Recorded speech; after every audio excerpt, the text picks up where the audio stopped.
Shalom, selamat pagi jemaat yang dikasihi Tuhan. Jumpa lagi dalam acara Gereja Kristus Menyapa. Sebelum kita merenungkan firman Tuhan, mari terlebih dahulu kita berdoa. Bapa di surga, kami bersyukur hari baru Tuhan berikan bagi kami. Kami ingin mengawalinya dengan membaca dan merenungkan firman Tuhan. Roh Kudus kiranya memberikan pengertian dan hikmat kepada kami untuk mengerti dan memahaminya. Dalam nama Tuhan Yesus Kristus kami berdoa. Amin.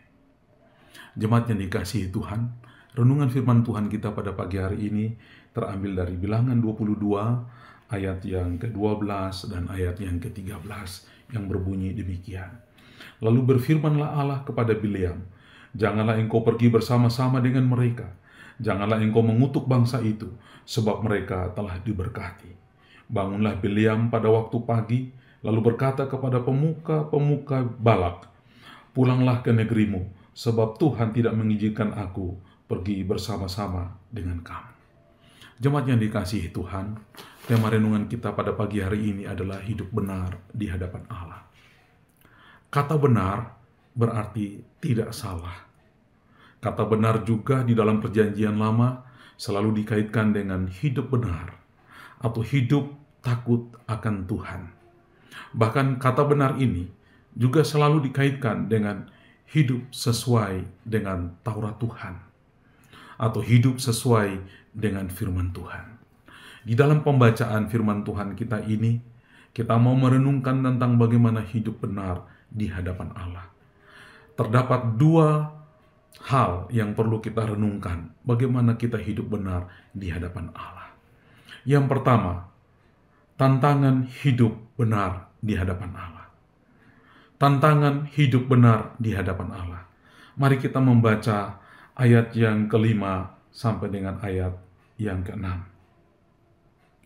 Raja ini mengirim utusan kepada Bileam bin Beor ke Petor yang di tepi sungai Efrat, ke negeri teman-teman sebangsanya, untuk memanggil dia dengan pesan, "Ketahuilah, ada suatu bangsa keluar dari Mesir, sungguh sampai tertutup permukaan bumi olehnya, dan mereka sedang berkemah di depanku. Karena itu datanglah dan kutuklah bangsa itu bagiku, sebab mereka lebih kuat daripadaku. Mungkin aku sanggup mengalahkannya dan menghalaunya dari negeri ini. Sebab aku tahu, siapa yang kau berkati, dia beroleh berkat, dan siapa yang kau kutuk, dia kena kutuk." Ayat yang ke-7, lalu berangkatlah para tua-tua Moab dan para tua-tua Midian dengan membawa di tangannya upah penenung. Setelah mereka sampai kepada Bileam, disampaikannya lah kepadanya pesan Balak. Jemaat yang dikasihi Tuhan, ketika kita mengambil keputusan untuk hidup benar di hadapan Tuhan, banyak tantangan yang dialami. Hal itu juga yang dialami oleh Bileam bin Beor. Pada waktu itu, Raja Moab begitu takut atas kehadiran orang-orang Israel yang sudah mengalahkan orang-orang Amori, dan sekarang mereka berada di daerah seberang sungai Yordan dekat Yeriko dan berkemah di sana. Dan pada waktu itu Balak bin Sipor, raja orang Moab itu begitu gentar dan takut akan kehadiran bangsa Israel yang sudah mengalahkan orang Amori itu. Maka dia memanggil Bileam bin Beor supaya dia datang untuk mengutuk bangsa Israel itu. Dan pada waktu itu Balak telah mempersiapkan tua-tua Moab dan tua-tua Midian dengan membawa upah-upah yang cukup besar untuk supaya membayar Bileam agar Bileam bisa mengutuk bangsa Israel itu. Tetapi dalam situasi cobaan dan tantangan itu, maka Bileam berkata, Bileam tidak akan mengutuk bangsa itu. Bileam hanya mau berkata-kata sesuai dengan apa yang difirmankan Tuhan kepadanya, seperti yang tertulis dalam ayat yang ke-8. Lalu berkatalah Bileam kepada mereka, "Bermalamlah di sini pada malam ini, maka aku akan memberi jawab kepadamu sesuai dengan apa yang difirmankan Tuhan kepadaku." Maka tinggallah pemuka-pemuka Moab itu pada Bileam. Jemaat yang dikasihi Tuhan, ada tantangan itu berupa upah yang banyak. Tantangan itu berupa uang, Tantangan itu berupa harta, supaya Bileam ini melakukan sesuatu yang tidak sesuai dengan firman Tuhan. Tetapi apa yang terjadi? Bileam melihat itu dan Bileam mengambil sikap bahwa dia akan melakukan sesuai dengan apa yang dikatakan Tuhan kepadanya. Apakah cukup sampai di situ? Tantangan itu datang lagi seperti yang ada dalam ayat 15 sampai 17. Tantangan itu berkata begini, tetapi Balak mengutus pula pemuka-pemuka lebih banyak dan lebih terhormat dari yang pertama. Setelah mereka sampai kepada Bileam, berkatalah mereka kepadanya, beginilah kata Balak bin Sipor, janganlah biarkan dirimu terhalang-halang untuk datang kepadaku, sebab aku akan memberi upahmu sangat banyak, dan apapun yang kau minta daripadaku, aku akan mengabulkannya. Datanglah dan serapalah bangsa itu bagiku. Jemaat yang dikasihi Tuhan, tantangan tentang bagaimana hidup benar ini adalah kesenangan duniawi. Kesenangan duniawi itu ditawarkan berkali-kali kepada Bileam, supaya Bileam jangan melakukan sesuatu yang sesuai dengan kehendak Tuhan. Bileam harus melakukan sesuatu sesuai dengan apa yang dibayarkan kepadanya. Di tengah-tengah dunia ini, kadang-kadang kita pun dilakukan seperti hal yang sama. Kita dibayarkan oleh tawaran dunia untuk kita melakukan sesuai dengan apa yang dibayarkan kepada kita. Tetapi dunia mungkin bisa menawarkan kesenangan, tapi banyak orang yang teguh hatinya, yang berdiri teguh untuk tetap hidup benar di hadapan Tuhan. 2 kali Bileam ditawarkan oleh kesenangan duniawi untuk supaya ia melakukan apa yang salah di mata Tuhan. Tetapi 2 kali itu pula Bileam tidak menghiraukannya. Bagaimana cara Bileam memiliki sikap yang tetap teguh untuk tetap hidup benar? Inilah bagian yang kedua yang perlu kita renungkan.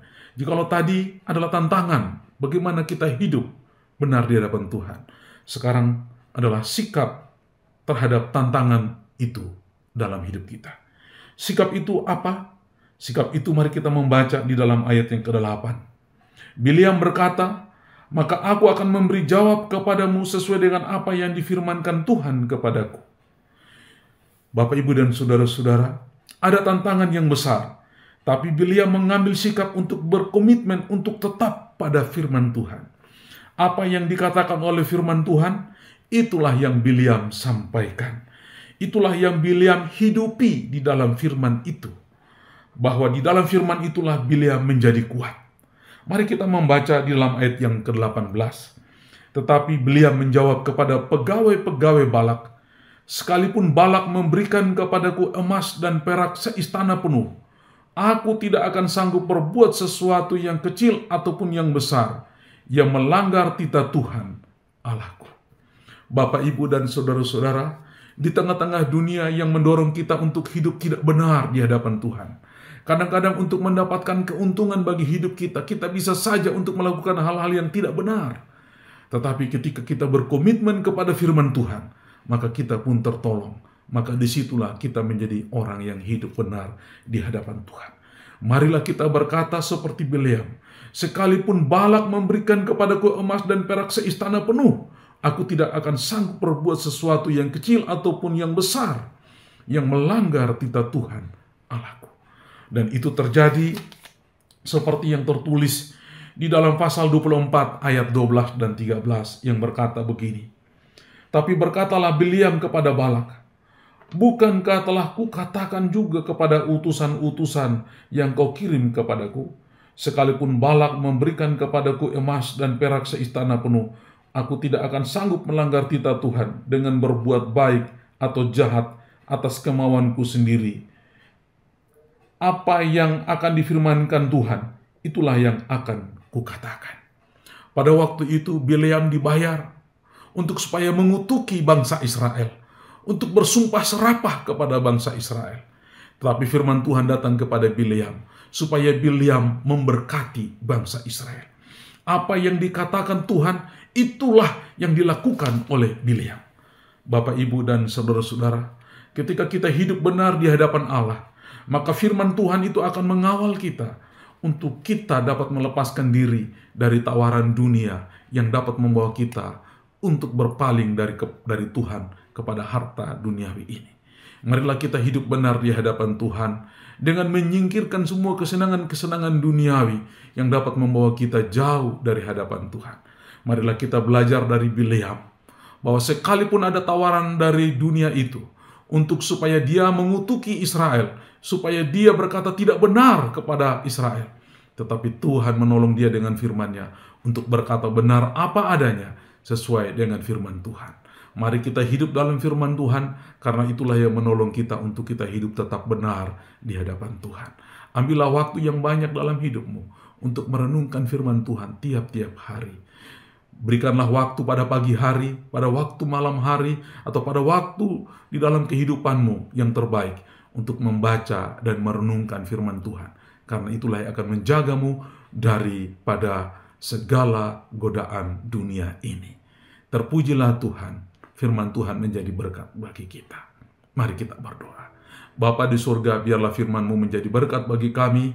Tenangkanlah kami di bawah kaki salib-Mu, untuk bisa merenungkan firman Tuhan siang dan malam, sehingga kami menjadi kuat dan teguh di dalam cobaan dunia ketika kami menjalani kehidupan iman kami. Berkati semua jemaat yang mendengar. Dalam nama Tuhan Yesus Kristus kami berdoa. Haleluya. Amin.